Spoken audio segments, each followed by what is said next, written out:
দীর্ঘ বিরতির পর বাংলাদেশ থেকে হিমায়িত পোল্ট্রি মাংস, মাংসজাত পণ্য ও ডিম আমদানির উপর নিষেধাজ্ঞা তুলে নিয়েছে কুয়েত সরকার।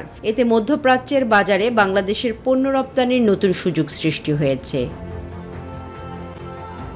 ঢাকা ও কুয়েতের ব্যবসায়ী সংগঠনগুলো এই সিদ্ধান্তকে স্বাগত জানিয়েছে। তাদের মতে এর ফলে বাংলাদেশি ব্যবসায়ীদের আয় বাড়বে এবং উপসাগরীয় বাজারে বাংলাদেশের অবস্থান আরও শক্তিশালী হবে।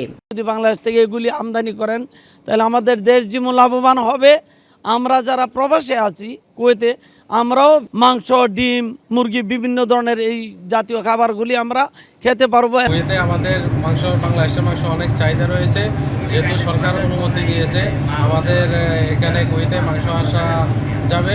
আমরা মনে করি যে আরও যে গার্মেন্টসের যে আইটেমটা, গার্মেন্টস আইটেম প্লাস কসমেটিক্স আইটেমগুলো যদি বাংলাদেশ সরকার কুয়েতে ইম্পোর্ট করে আমাদের জন্য সুবিধা হবে, প্লাস মনে করেন যে বাংলাদেশ গভর্নমেন্টের জন্য উপকার হবে। তবে কুয়েত সরকারের নির্ধারিত গুণগত মান ও স্বাস্থ্যবিধি কঠোরভাবে অনুসরণের উপর জোর দিচ্ছেন সংশ্লিষ্টরা। ব্যবসায়ীদের প্রত্যাশা এই সিদ্ধান্ত ভবিষ্যতে দুই দেশের বাণিজ্যিক সম্পর্ককে আরও দৃঢ় করবে।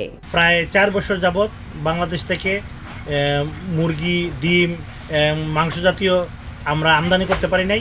বাংলাদেশ থেকে মাছগুলো আমরা আনি, ফ্রেশ মাছ আনি, আমরা ব্যবসায়ী, চাহিদা ভালো, সবাই এটা পছন্দ করে, ভালো বাংলাদেশি জিনিস। কারণ আমাদের দেশ সব কিছু ভালো আছে ঠিকই, কিন্তু প্যাকিংটার জন্য অনেক সময় অন্য বিদেশিদেরকে আমরা এই পণ্যগুলোকে খাওয়াইতে পারি না বা তাদেরকে আমাদের গ্রাহক বানাইতে পারি না। এই সিদ্ধান্তের ফলে রপ্তানিকারকদের আয় বৃদ্ধির পাশাপাশি দুই দেশের অর্থনৈতিক সম্পর্ক আরও জোরদার হবে বলে আশা করা হচ্ছে।